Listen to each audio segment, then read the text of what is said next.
In shadows deep, where candles gleam, the vampire court fulfills its dream. With crimson wine in goblets high, they toast the night beneath the sky. A feast of blood, an ancient lore, a night of pleasures, unlike any before. They waltz through darkness, forevermore, as echoes of their hunger roar. Greetings! Today, we will be learning how to decorate a fireplace using a dark, Gothic, Burgundy, vampire, Halloween aesthetic. Now, let's get started on this mysterious project. I started by covering my mantle with light ivory felt to avoid scratches. After that, I hung my lighted wreath and then attached a spray-painted skeleton that I got at the at-home store. I added my gold mantle clock that I finally decided on. I also added my lighted garland that I got last year with fairy lights. And finally added a halo to the skull that I got on Temu, as I think I like the religious Gothic feel. My color scheme for this project is burgundy, ivory, gold, black, and some green. At the end, we will see everything with the lights off.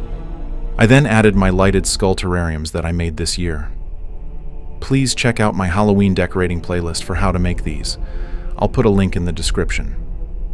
I then found this Christian Siriano skeleton candlestick set that matched my clock. I added a small green sage wreath and an LED candle and placed them on the mantle. I also added 2 glass burgundy pumpkins that I got at the at-home store to bring in a Halloween feel. I then added 2 black Gothic candle holders and placed them on white blocks of styrofoam to give them enough height to be seen. I got these 2 mother and father lenticular vampire portraits and added them to the front to give it a Gothic family feel. What do you think? To break up the hard lines, I used my Target dollar spot trees in the background and then added some floral elements. To keep this feeling Gothic or Victorian, and to keep in line with my color scheme, I used these white flowers from Hobby Lobby, large roses from Michael's, and some smaller burgundy flowers and roses from Hobby Lobby. Does this look like a vampire's ball to you?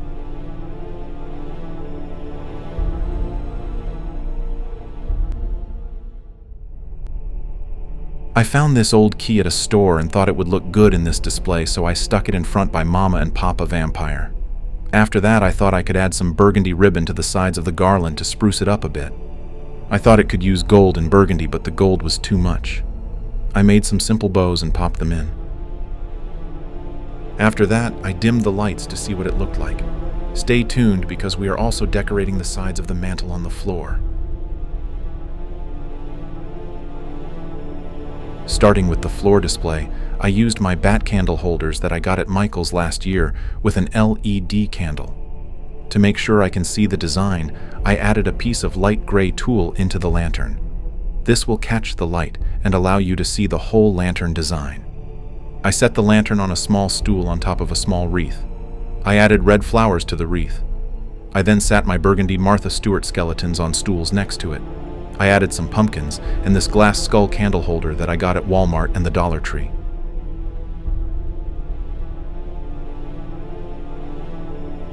I then placed my Temu brass candle holder on some Dollar Tree books and added candles.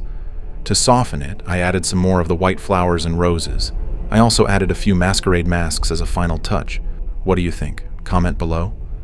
Now let's get a closer look at this display and see it with the lights off.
If you liked this video, give it a thumbs up and comment below on what parts you liked and what your Halloween theme is this year. Please check out my Halloween decorating playlist for different Halloween themes like traditional Halloween and even the Headless Horseman. Please check out my other Vampire Masquerade decorating videos in this list.